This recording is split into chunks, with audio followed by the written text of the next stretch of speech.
Assalamualaikum warahmatullahi wabarakatuh. Berjumpa lagi dengan saya, Bu Ayu Dwi Setianingtyas, pada channel Belajar Matematika. Pada video kali ini, saya akan melanjutkan video sebelumnya, yaitu mengenai induksi matematika. Sama, kompetensi dasarnya adalah yang dipakai KD 3.1 dan 4.1. Video sebelumnya kita sudah membahas tentang notasi sigma. Nah, sekarang kita akan membahas ke materi intinya, yaitu induksi matematika. Sebelum kita masuk ke induksi matematikanya, jadi induksi matematika ini ada kaitannya dengan penalaran. Kok bisa? Jadi, suatu ilmu pengetahuan membutuhkan pembuktian atau penalaran agar ilmu pengetahuan tersebut tetap berkembang. Contohnya, seperti seorang ilmuwan telah menemukan plastik dahulu. Kemudian semakin ke sini ternyata para ilmuwan meneliti bahwa plastik itu berbahaya, sehingga para ilmuwan mengembangkan penemuannya agar kita bisa menemukan alternatif lain pengganti plastik. Seperti itu yang dimaksud dengan pengembangan ilmu pengetahuan yang tampak nyata di kehidupan kita. Nah, kembali lagi ke konsep penalaran. Jadi penalaran itu ada dua, yaitu penalaran deduktif dan penalaran induktif. Apa yang dimaksud penalaran induktif dan penalaran deduktif? Jadi penalaran induktif adalah pengambilan kesimpulan dengan menyimpulkan kasus-kasus. Penalaran induktif biasanya digunakan untuk mengembangkan pengetahuan yang bersifat empiris, pengalaman berupa penemuan, percobaan, dan lain sebagainya. Seperti yang tadi saya contohkan mengenai plastik. Berikutnya, penalaran deduktif adalah pengambilan kesimpulan yang berdasarkan dari sesuatu yang umum kemudian secara khusus. Penalaran induktif ini biasanya digunakan untuk mengembangkan pengetahuan yang bersifat abstrak seperti matematika. Salah satu metode pembuktian yang menggunakan penalaran deduktif adalah induksi matematika. Nah, sekarang kita perhatikan, di sini ada domino yang disusun. Kemudian domino itu disentuh oleh jari atau benda. Maka kartu domino itu akan terjatuh secara berurutan dan bersamaan menimpa kartu yang di depannya. Hal ini berarti kejadian selanjutnya bergantung pada kejadian sebelumnya. Kejadian ini mengingatkan kita pada topik induksi matematika yang saat ini akan kita pelajari. Kok bisa? Nanti akan kita bahas lebih lanjut. Jadi, tujuan mempelajari materi ini apa sih sebenarnya? Sebenarnya materi ini nantinya akan memiliki tujuan agar kita mempunyai karakter teratur, teliti, disiplin, taat aturan, dan kreatif. Lanjut ke masalah domino tadi ya. Nah, jadi ini adalah ilustri langkah efek domino tadi. Untuk yang gambar A, kita melihat sebaris 4 domino yang pertama. Jadi itu ada 4 domino yang tertata rapi dengan jarak antara masing-masing domino yang berdekatan. Jadi 1 dengan 2, 2 dengan 3, 3 dengan 4, dan seterusnya. Itu jaraknya kurang dari tinggi domino. Sehingga jika kita mendorong domino K ke kanan seperti yang gambar B, maka domino tersebut akan merebahkan domino nomor urut K plus 1. Jadi yang sebelumnya akan merebahkan ke domino selanjutnya. Maksudnya seperti ini, nomor 1 ke nomor 2, nomor 2 ke nomor 3, sampai K ke K plus 1. Apabila proses ini berlanjut, maka domino nomor K plus 1 juga akan merebahkan domino di sebelah kanannya, yaitu domino nomor K plus 2, dan seterusnya.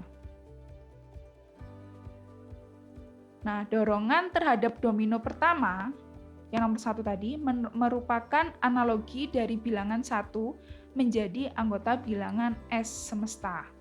Hal ini merupakan langkah dasar dari proses efek domino. Selanjutnya, jika anggota bilangan S akan menyebabkan K plus 1 anggota bilangan S. Jadi di sini maksudnya adalah nomor 1 ini merupakan langkah awal Jadi kalau kartu 1 itu tidak direbahkan, otomatis kan yang lain juga tidak akan rebah. Sama seperti itu. Jika satu anggota bilangan S atau 1 direbahkan, maka selanjutnya yang K itu juga merupakan bilangan S atau yang kedua juga bilangan S. Sehingga jika dilanjutkan, K plus 1 juga bilangan S seperti itu. Nah, jadi masalah domino ini merupakan analogi atau perumpamaan dari induksi matematika. Sekarang lanjut ke penerapan matematikanya ya. Nah, jadi gini. Di sini adalah penentuan formula jumlah dari n suku bilangan pertama. N suku pertama bilangan 1 ditambah 3 ditambah 5 ditambah dan seterusnya hingga 2n-1. Nah, untuk menentukan formula jumlah dari n suku ini, kita menggunakan tabel. Di mana untuk kolom pertama itu suku ke n, artinya suku ke 1, kedua, ketiga, sampai ke n. Lalu ini adalah penjumlahan n suku pertama. Kalau penjumlahan satu suku pertama, berarti penjumlahan suku pertama saja. Kalau penjumlahan 2 suku pertama, itu kan berarti suku pertama ditambah suku kedua. Kalau penjumlahan 3 suku pertama, berarti kan suku ke-1 ditambah kedua ditambah ketiga, dan seterusnya. Sekarang kita perhatikan polanya. Untuk n sama dengan 1, untuk suku pertama, maka jumlahnya kan tetap 1. 1 itu kan sama dengan 1 kuadrat. Lalu penjumlahan 2 suku pertama, berarti kan 1 tambah 3 sama dengan 4. Lalu yang ketiga, 1 tambah 3 tambah 5. Yang keempat, berarti suku pertama 1 tambah suku kedua 3 tambah suku ketiga 5 ditambah suku keempat 7 sama dengan 16. Lalu dari sini kita perhatikan lagi polanya, ternyata 1 itu sama dengan 1 kuadrat. 4 itu sama dengan 2 kuadrat. 9 itu sama dengan 3 kuadrat, 16 itu sama dengan 4 kuadrat. Nah, dari keempat suku ini, kita kan hanya mengambil 4 suku pertama. Ternyata diperoleh kesimpulan bahwa jika n suku pertama, maka rumusnya 1 ditambah 3 ditambah 5 ditambah sampai 2n-1, nanti rumusnya menjadi n kuadrat. Jadi kalau 10 suku pertama itu sama dengan 10 kuadrat, dan seterusnya. Nah, berdasarkan tabel di samping dapat dibuat kesimpulan umum, yaitu 1 ditambah 3 ditambah 5 ditambah sampai 2n-1 itu sama dengan n kuadrat. Atau kita kan kemarin sudah belajar tentang notasi sigma. Ini penulisan notasi sigmanya adalah I bergerak dari 1 sampai N, karena ini kan berjalannya dari suku pertama sampai suku ke N, suku pertama sampai suku ke N, lalu rumusnya di sini menggunakan 2i-1. Kenapa bukan 2n-1? Karena di sini kan yang bergerak I-nya, jadinya ini 2i-1. Nah, sigma ini nanti hasilnya akan sama dengan N kuadrat, seperti itu. Nah, bentuk umum tadi perlu kita buktikan apakah pernyataan itu bernilai benar untuk semua n bilangan bulat positif. Nah, kenapa perlu kita buktikan? Karena tadi kan kita hanya mengambil sampel 1 suku pertama, kedua, ketiga, dan 4. Lalu nanti kalau ada suku ke-100, ke-1000, apakah masih memenuhi bentuk umum ini? Nah, untuk membuktikannya, maka kita dapat menggunakan langkah-langkah induksi matematika. Jadi untuk langkah-langkah induksi matematikanya yang pertama, misalkan akan dibuktikan bahwa rumus atau sifat atau pernyataan Pn berlaku untuk semua bilangan asli n. Maka yang pertama, buktikan bahwa Pn benar untuk n sama dengan 1. Lalu yang kedua, Pn diasumsikan benar untuk n sama dengan k. Yang ketiga, buktikan bahwa Pn benar juga untuk n sama dengan k plus 1. Jadi kita harus membuktikan ketiga langkah ini, yang A, B, dan C. Jika setiap langkah sudah dilakukan dan teruji kebenarannya, maka dapat disimpulkan bahwa Pn berlaku untuk setiap n bilangan asli. Jadi misalkan A dan B sudah ya, ternyata yang C itu tidak memenuhi, maka ini Pn itu tidak berlaku untuk semua bilangan asli n, seperti itu. Jadi harus memenuhi ketiganya, tidak hanya salah satu. Nah, di sini untuk untuk langkah yang A itu disebut langkah basis atau langkah dasar. Sedangkan yang B dan C itu nama lainnya adalah langkah induksi. Apa saja yang kita akan buktikan menggunakan induksi matematis pada pembelajaran kali ini? Nah, jadi nanti kita akan membuktikan pernyataan matematis berupa barisan atau deret. Kemudian pembuktian pernyataan matematis berupa ketidaksamaan. Dan yang terakhir, pembuktian pernyataan matematis berupa keterbagian. Namun pada video kali ini, saya hanya akan membahas mengenai pembuktian pernyataan matematis berupa barisan atau deret. Sedangkan yang dua akan kita bahas pada video selanjutnya. Oke, masuk ke contoh soal. Buktikan bahwa 1 ditambah 3 ditambah 5 ditambah sampai 2n-1 itu sama dengan n kuadrat berlaku untuk setiap n anggota A di sini adalah bilangan asli. Biasanya kalau dalam bahasa Inggris, n anggota bilangan n besar, artinya natural number. Jadi kalau menggunakan bahasa Indonesia itu menggunakan simbol A besar, tapi kalau di buku terjemahan biasanya menggunakan simbol n besar, seperti itu. Berikut adalah pembahasannya. Langkah pertama, kita misalkan Pn adalah deret yang ada di soal. 1 ditambah 3 ditambah 5 sampai 2n-1 sama dengan n kuadrat. Nah, sekarang barulah kita masuk ke step A. Untuk yang langkah A, kita disuruh membuktikan bahwa Pn benar untuk n sama dengan 1. Maka untuk di sini kita menulisnya adalah adip. Akan dibuktikan Pn benar untuk n sama dengan 1. Oke, sekarang kita masuk ke pembuktiannya. Jadi kan kita mau membuktikan bahwa P1 itu benar. Maka kalau P1, kita masukkan ke ruas kiri, rumusnya kan ini. Jadi 2 kali 1 dikurangi 1. Apakah sama dengan 1 kuadrat? Ya, ternyata 1 sama dengan 1. Jadi, Pn benar untuk n sama dengan 1. Berikutnya yang B, kita disuruh mengasumsikan Pn itu diasumsikan atau diasumsikan itu sama seperti diasumsikan benar untuk n sama dengan k. Sehingga di sini variabel n-nya kita ubah menjadi variabel k.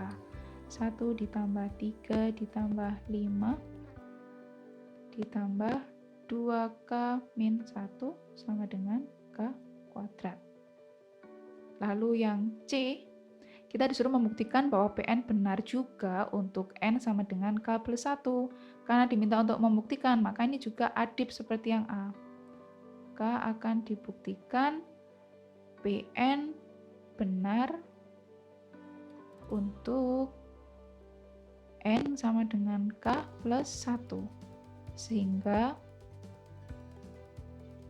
tujuannya adalah bentuk seperti ini. 1 tambah 3 tambah 5. Ini kan tadi hanya sampai k. Karena ini mintanya sampai k plus 1, maka nanti 2k-nya menjadi k plus 1 min 1. Itu nanti sama dengan, ini juga diubah menjadi k plus 1 kuadrat. Nah, jadi ini adalah bentuk yang menjadi tujuan kita di pembuktian langkah C. Oke.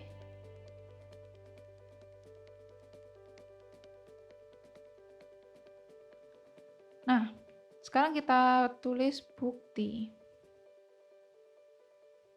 Di sini kan 1 ditambah 3 ditambah 5, kita tulis ulang. Karena ini tadi kan tujuannya, jadi untuk membuktikan kita menuliskan ulang ini. Ditambah 2 kali K plus 1 min 1 sama dengan K plus 1 kuadrat.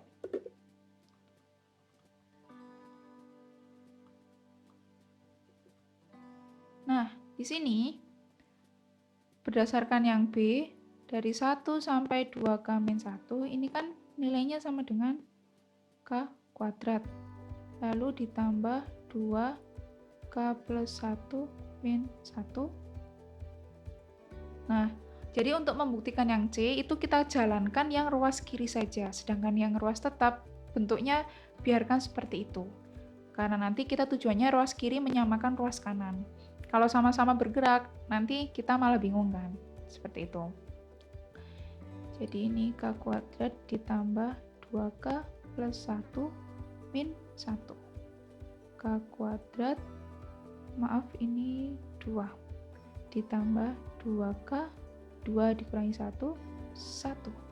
Sehingga ini kalau kita ubah menjadi bentuk kuadrat, itu kan sama dengan K plus 1 kali K plus 1 atau K plus 1 kuadrat.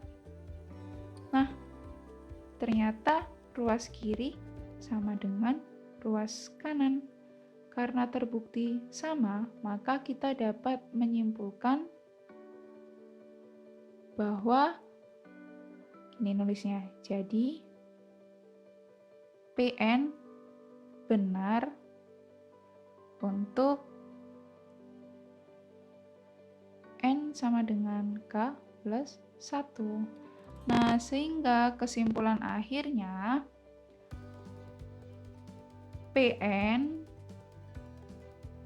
berlaku untuk setiap N bilangan asli. Jadi pembuktian ini sudah benar karena kita sudah membuktikan langkah A, B, dan C. Lalu berikutnya untuk contoh soal yang kedua, buktikan bahwa 1 ditambah 2 ditambah 3 ditambah sampai N sama dengan setengah N kali N plus 1 berlaku untuk setiap N anggota A atau bilangan asli.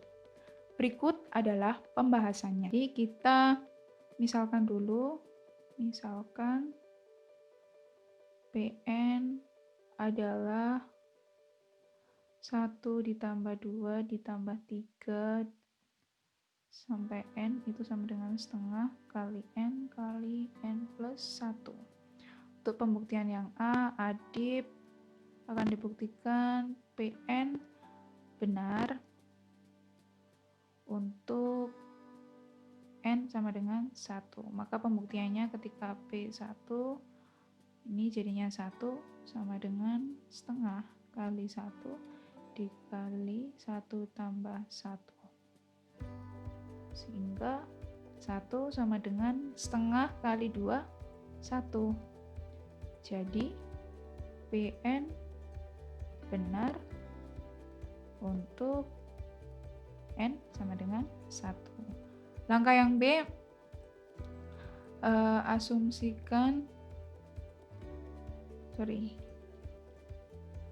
PN diasumsikan benar untuk N sama dengan K. Sehingga di sini 1 tambah 2 ditambah 3 sampai K, jangan lupa karena N sama dengan K, maka ini diubah menjadi K, itu sama dengan setengah K kali K plus 1. Lalu yang C, Buktikan bahwa PN benar juga untuk N sama dengan K plus 1. Karena diminta untuk membuktikan, maka kalimatnya adalah akan dibuktikan PN benar untuk N sama dengan K plus 1. Sehingga 1 ditambah 2 ditambah 3 sampai K ditambah K plus 1 itu sama dengan, nah ini kan setengah kali K diubah menjadi K plus 1 dikali K plus 1 tambah 1 seperti ini. Atau ini kita sederhanakan biar nanti mudah, setengah K plus 1 K plus 2 seperti itu.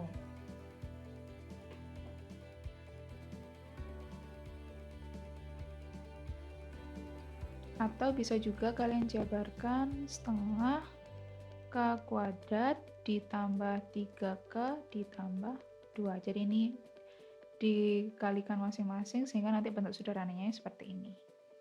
Maka inilah nanti tujuan akhir kita. K plus 1. Ini juga 1 tambah 2 tambah 3. K plus 1. Ini saya kasih tanda merah supaya nanti kita ingat tujuan pembuktiannya yang mana.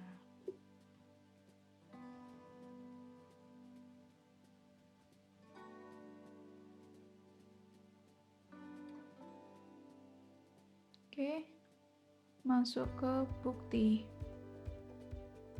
1 ditambah 2 tambah 3 sampai K ditambah K plus 1 sama dengan setengah K kuadrat plus 3K plus 2. Ini sampai sini tadi berdasarkan asumsi sama dengan apa? Kita tengok ke atas kalau lupa.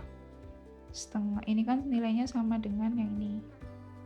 Setengah K kali K plus 1.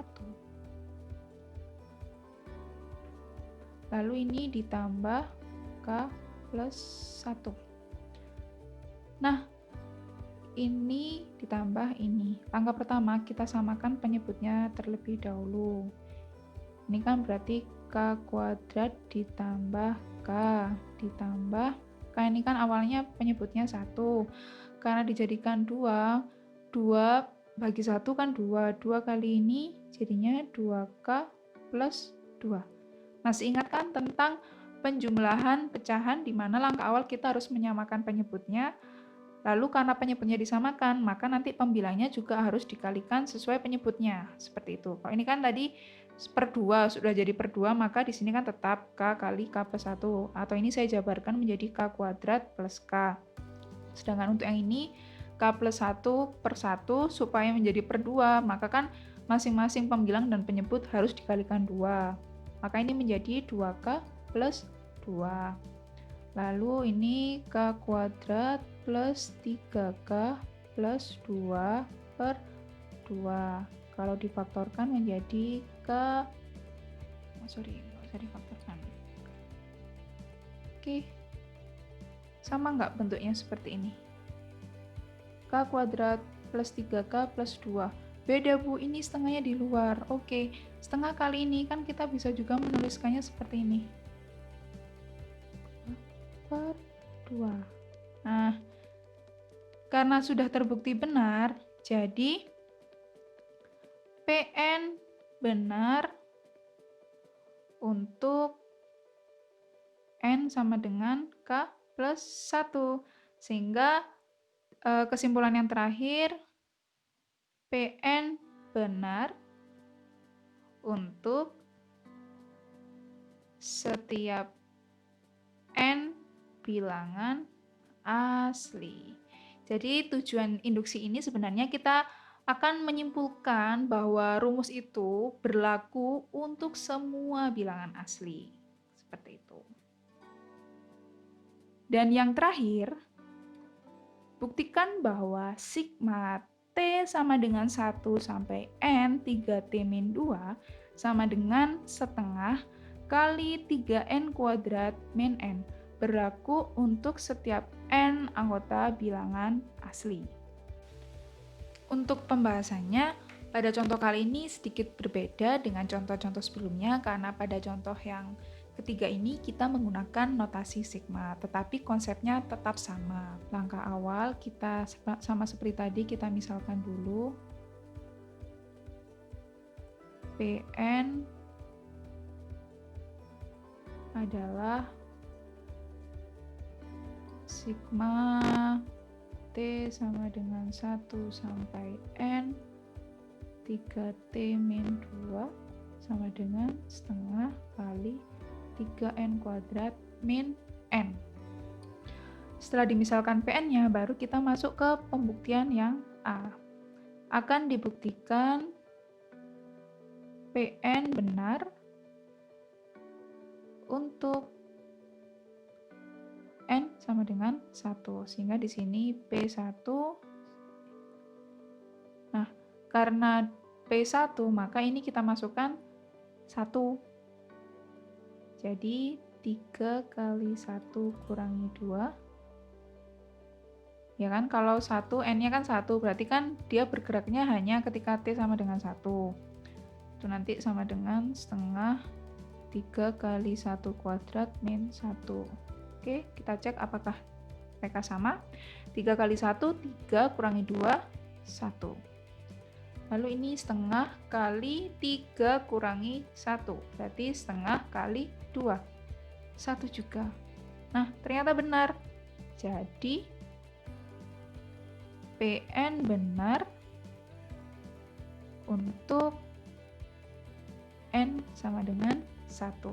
Setelah A benar, maka kita lanjut ke step yang kedua, yaitu mengasumsikan Pn benar untuk N sama dengan K. Sebentar. Diasumsikan Pn benar untuk N sama dengan K. Sehingga sigma T sama dengan 1 sampai K, karena kan N-nya diubah menjadi K. Dikali 3T min 2. Ingat, ini tidak ikut berubah, karena yang dirubah hanya N-nya saja. Sama dengan setengah kali 3K kuadrat min K. Berikutnya kita masuk ke langkah C, yaitu akan dibuktikan Pn benar untuk N sama dengan K plus 1. Sehingga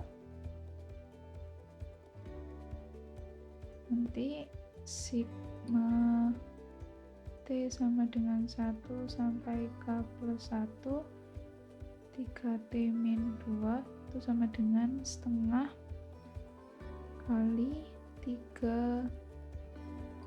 plus 1 kuadrat min K plus 1. Atau ini tuh sama dengan setengah kali 3K kuadrat plus 2K plus 1 min K plus 1. Setengah 3K kuadrat plus 6K plus 3 min K plus 1. Atau sama dengan setengah kali 3K kuadrat plus 5K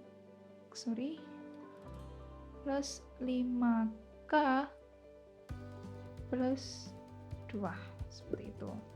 Mohon maaf, ini tulisannya sedikit berantakan ya, karena keterbatasan tempat. Jadi sekarang bukti.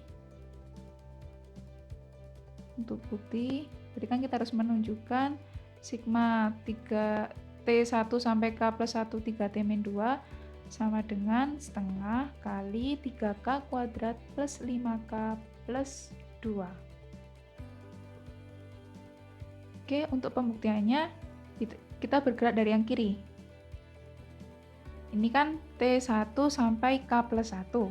Berarti kan kalau saya T1 sampai K, 3T min 2, ini kan nanti berakhirnya sampai 3K min 2. Maka supaya jadi K plus 1, kita tambah 3K plus 1 dikurangi 2. Ya, bisa dipahami? Jadi kan ini nanti kalau diubah menjadi deret, itu kan 1 ditambah 3 kali 1 dikurangi 2, ditambah 3 kali 2 kurangi 2, sampai 3 kali K dikurangi 2. Nah, tetapi kan ini kan mintanya sampai K plus 1. Maka karena ini cuma sampai K, kita perlu tambah lagi 3 kali K plus 1 dikurangi 2. Seperti itu. Nanti kita tujuannya adalah setengah 3K kuadrat plus 5K plus 2. Oke. Berdasarkan asumsi yang B, ini tuh sama dengan setengah kali 3K kuadrat min K. Lalu ini ditambah 3K, ini saya jabarkan 3K plus 3 kurangi 2, seperti ini kan. Nah, karena ini setengah kali 3K kuadrat min K ditambah 3K ditambah 3 min 2. Nah, ini kan penjumlahan pecahan. Maka kita harus menyamakan penyebutnya, yaitu per 2. Menjadi 3K kuadrat min K. Lalu yang ini kan masih per 1 tadi, supaya jadi 2, berarti kan penyebutnya harus dikali 2 juga. Ini kali 2 masing-masing 6K, ini kan menjadi 1 kali 2, 2, seperti ini. Nah, lalu ini kita sederhanakan menjadi 3K kuadrat min K tambah 6K, 5K plus 2 per 2. Nah, sehingga terbukti bahwa ruas kiri sama dengan ruas kanan. Kalau misalkan kalian bingung, loh Bu, kok ini kan per 2, sedangkan ini kan dikali setengah. Sebenarnya kan setengah kali 3K kuadrat plus 5K plus 2 itu kan artinya sama seperti 3K kuadrat plus 5K plus 2 per 2. Oke, karena tempatnya tidak cukup, saya tulis di sini. Jadi PN benar untuk N sama dengan K plus 1. Sehingga kesimpulan akhirnya PN benar untuk